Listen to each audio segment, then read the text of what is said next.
Well, thanks for joining us here tonight on the Southeastern Sports Network podcast. A lot of excitement coming to you at the end of the 2024-25 athletic calendar season for Southeastern Athletics. So we thought we'd jump on here tonight and give you guys a little bit of a breakdown of what's going on as we make our way almost to the middle of May now, and postseason postseason tournament life and regionals for women's softball and men's baseball. So a lot of exciting times. Mark Willoughby joins me. I'm Robbie Rhodes. Happy to have you with us here tonight to talk about what's ahead for both the men's baseball team and the girls softball team. Mark, impressive weekends. Start with the men's baseball first. You know, I think there were some people that were a little nervous come Thursday night with how the opening against Nichols started down in Thibodaux, lost 13-0, but Lions came back and played really, really good baseball in a doubleheader on Saturday after Friday was rained out, and just kind of never looked back and sealed up the regular season conference championship title, which allows them to host or be the one seed and play at Southeastern, this tournament format that the Southland has come up with this weekend. The winner of each location, it's Lamar and UTR. Yeah. Yeah, well, I'm saying Lamar, UTR. The game is being held down there, and then the other one's here in Hammond. The winner of each one of these tournaments will go on and play a series next weekend, Memorial Day weekend, to see who wins the Southland Conference championship to get the automatic bid into the NCAA postseason. For the women's softball team, boy, what an exciting weekend. Mark, seems like it's McNeese and Southeastern for the last handful of years as the two teams that are on top of this league at the end of the year. They battled it out this year. McNeese got the best of Southeastern a couple of years ago in the head-to-head matchup in the not the playoffs, but the final series. This year, the Lions got it done in pretty amazing fashion.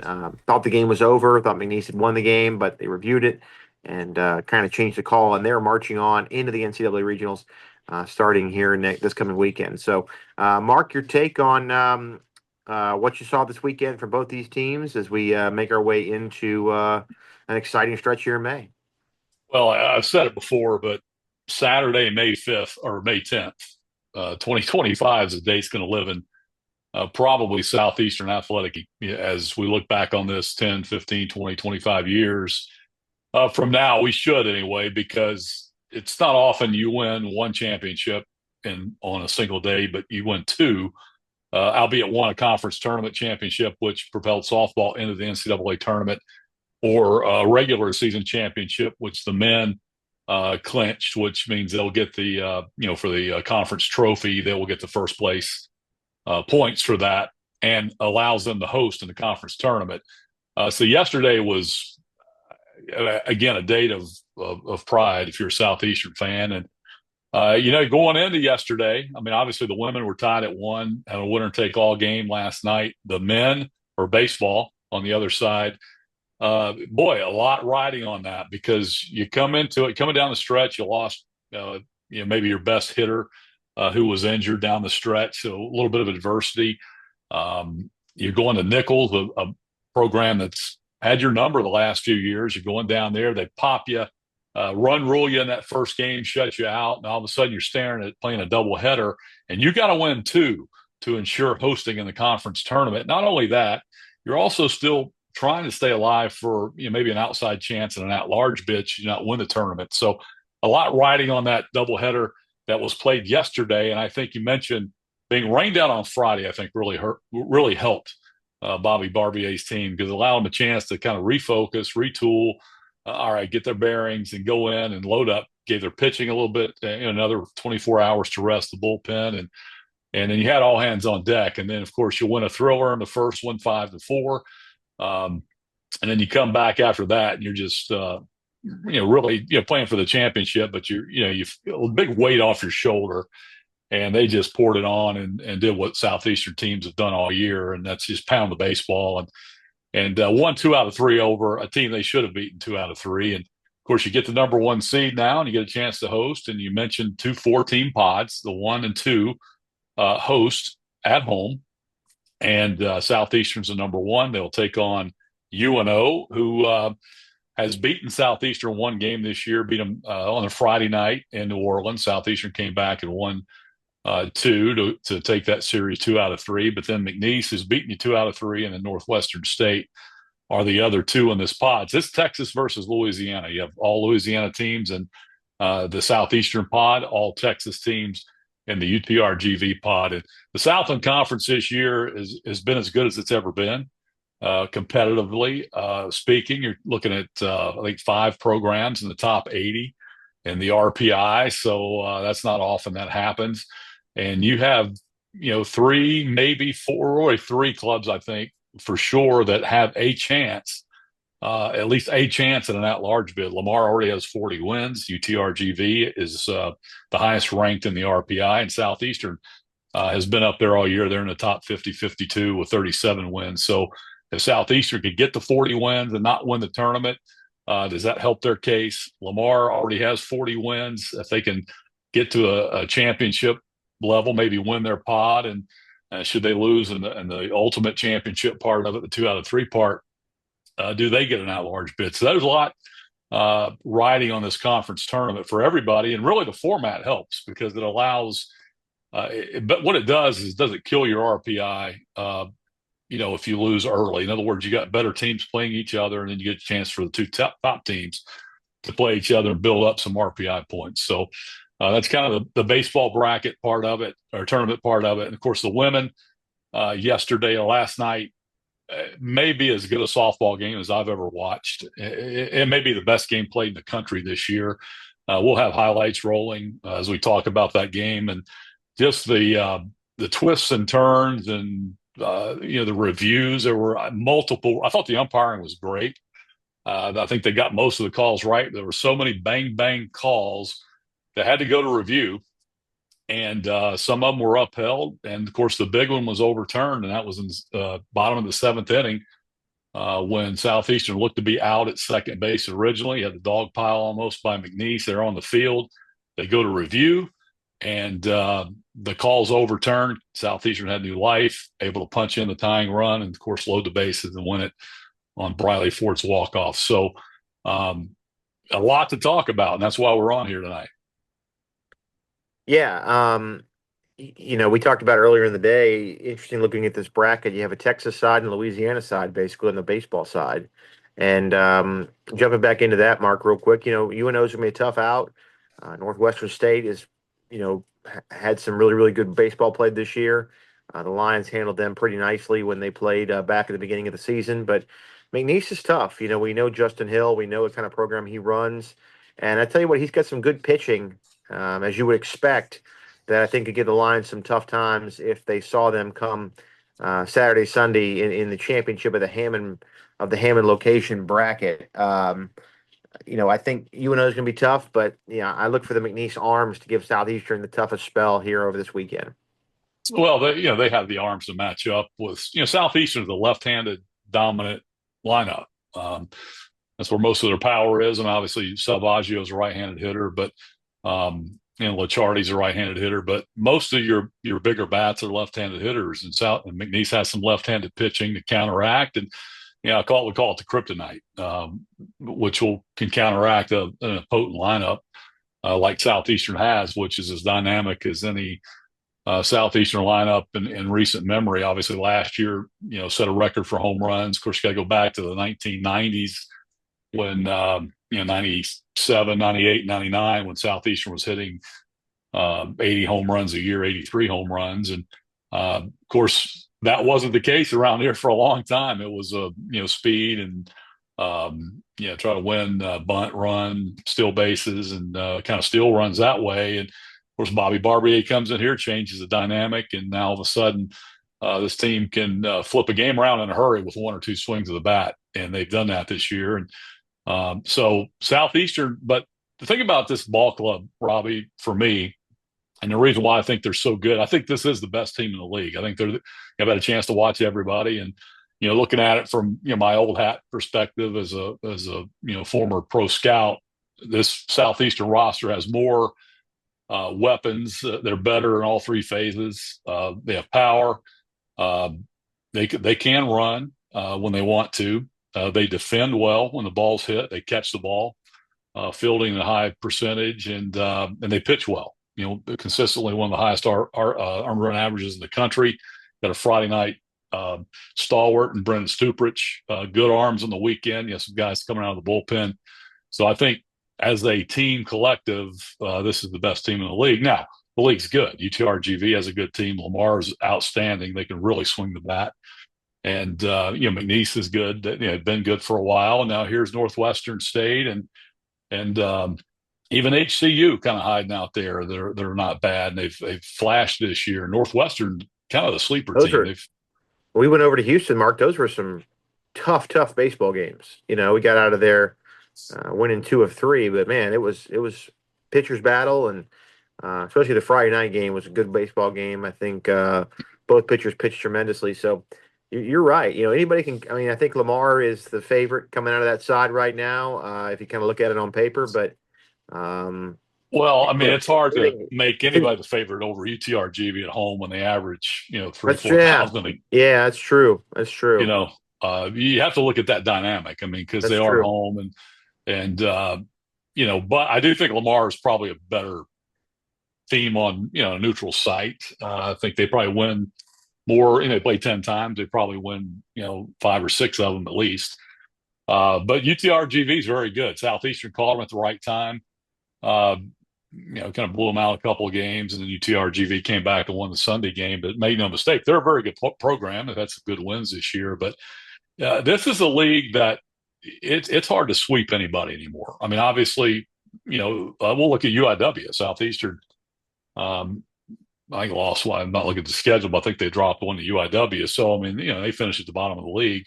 It's hard to sweep in this league. That's why the sweep against Northwestern State was huge for this team. But you win 2 out of 3. That's a good win. That's a good weekend. And Southeastern got that this past weekend against Nichols, and they've had a couple of sweeps. So that's why they're the number 1 seed, because they have been able to sweep some people and have avoided getting swept. That's the key. The key to winning any league is you got to get some sweeps and not get swept.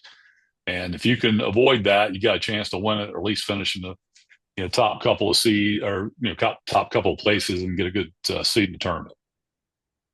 Well, Thursday night at the Pat, UNO comes in for game 1. Southeastern and UNO should be an exciting atmosphere out there in Hammond, as it always is for baseball and postseason baseball. We had a chance to host some of these tournament games, Mark, over the last handful of years, and they've always been exciting. They've always been great atmospheres and great crowds. So I would assume, not assume, I know Lion Nation will show up on Thursday night and through the weekend to root this team on and hopefully get them out of this first weekend of this conference tournament setup, and then set up hopefully a winner take all thing next weekend, which would be a lot of fun. Well, I think this is going to be probably one of the best atmospheres for a conference tournament we've had, just simply because you're the number 1 seed. You're hosting here.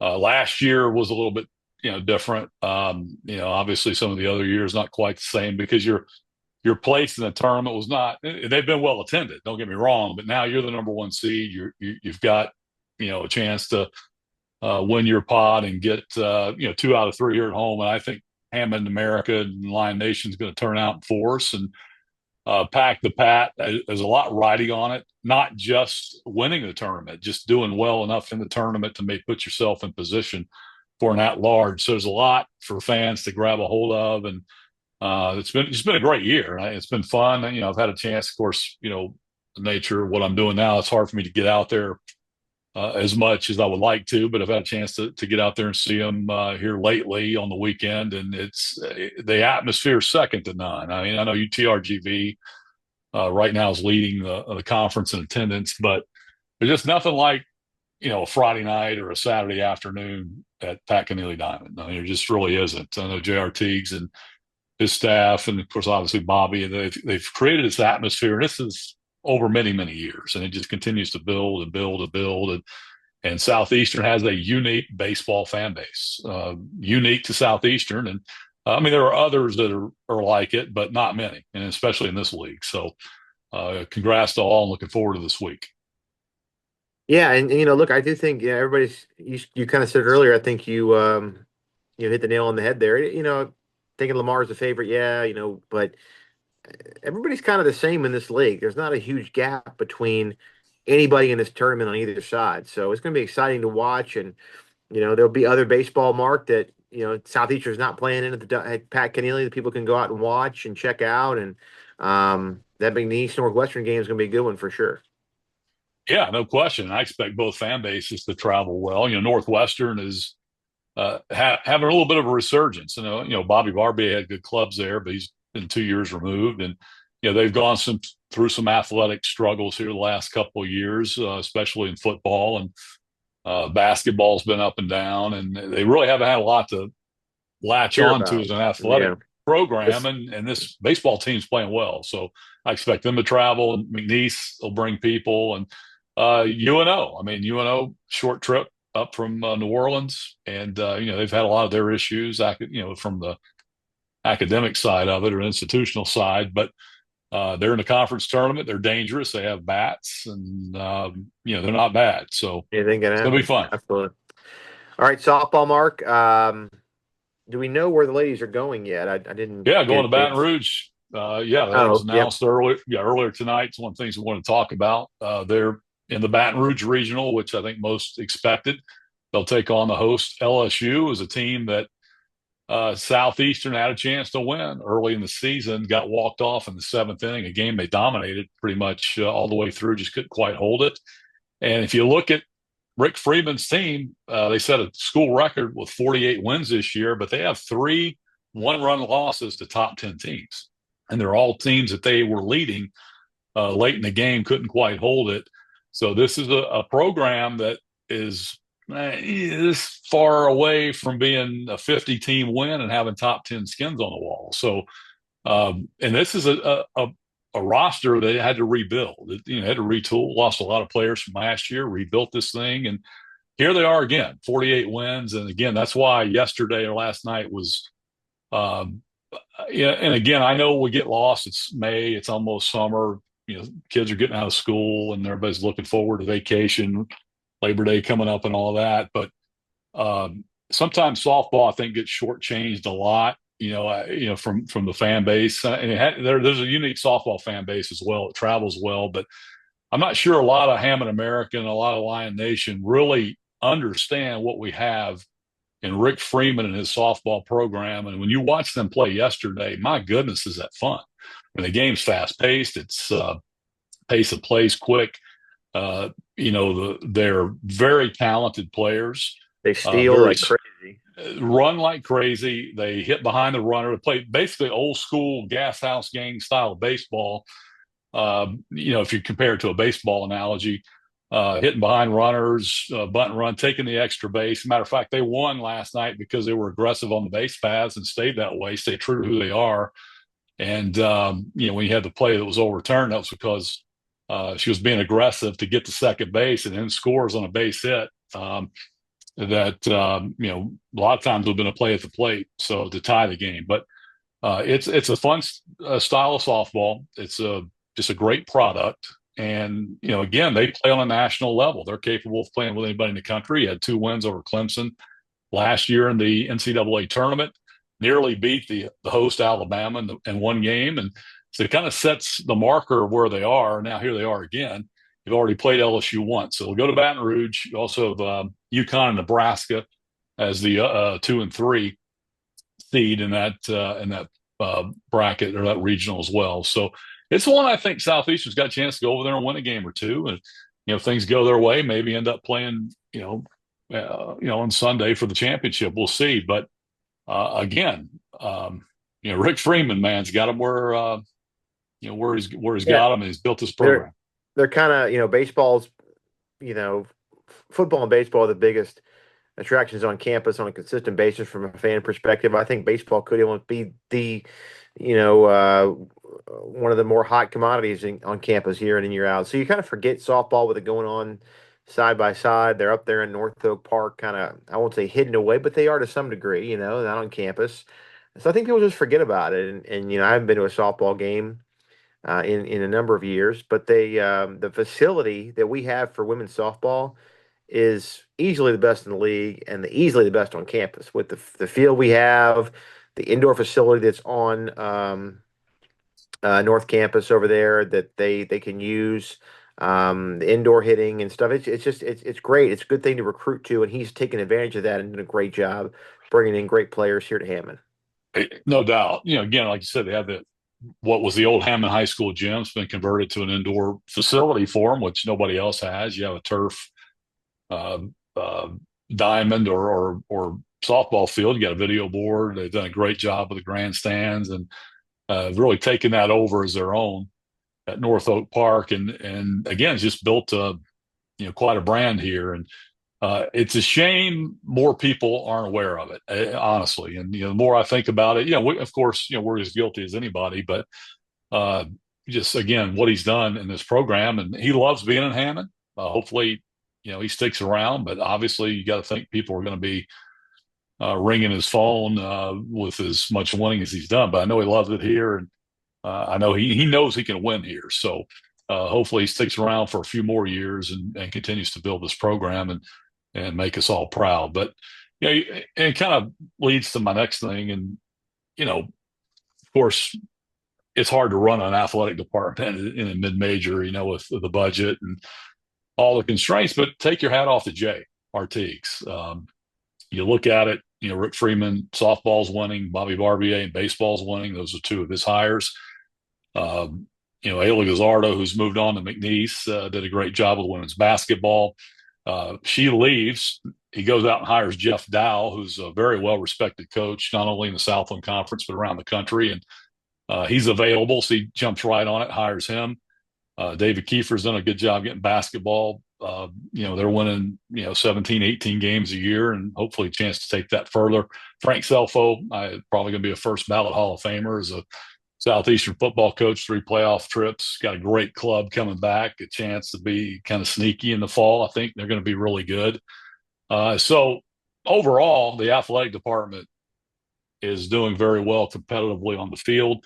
There's some new facilities hopefully coming online here soon. It's been a big source of contention, but not without folks, like Jay and Dr. Wainwright and everybody in the community trying to get that on board. And so just hats off to Jay and the job he's done. I know he's the committee chair for the NCAA baseball tournament. He's got a lot on his plate coming up, and just wanted to give him that shout out. No, definitely. The hard work's in the results, and you're seeing it. With what's transpiring. Coach Artigues, he knows baseball, and he had his eye on Bobby Barbier as a guy who was an up and comer, a guy who could really take this program to new heights. And in year 2, he's already on that way, and it's a lot of credit to Coach Barbier. It's a lot of credit to Jay and what they're trying to do, and a lot of excitement here as we make our way through the month of May and postseason action in women's softball and men's baseball. So should be a lot of fun. Mark, your closing thoughts. Well, again, like I said, a great time to be a Lion fan. That's kind of one reason we haven't been here in a while. We haven't had a podcast and since I guess signing day back in football, but a lot's happened. We've got 2 basketball programs, basically finished their season, and then of course, tracks, golf, and then there's all kinds of sports in the spring and Spring football. Yeah, spring football. Now we haven't even talked about that, but I had a chance to get out there, You can't a talk few about times and I talk a little bit. I mean, the thing is, in today's world, anything that's out there in public, people come and poach your players, if there's it. Yeah. anything positive said about your players. So that's something you have to worry about. It's hard to promote your team, especially when you don't know who's going to be here. If you're afraid somebody may jump in the portal or somebody may throw some money at them. But I can say this, and we'll say this, it's a very talented roster. Matter of fact, it could be as deep as I've seen it in a long time on both sides, especially on the line of scrimmage.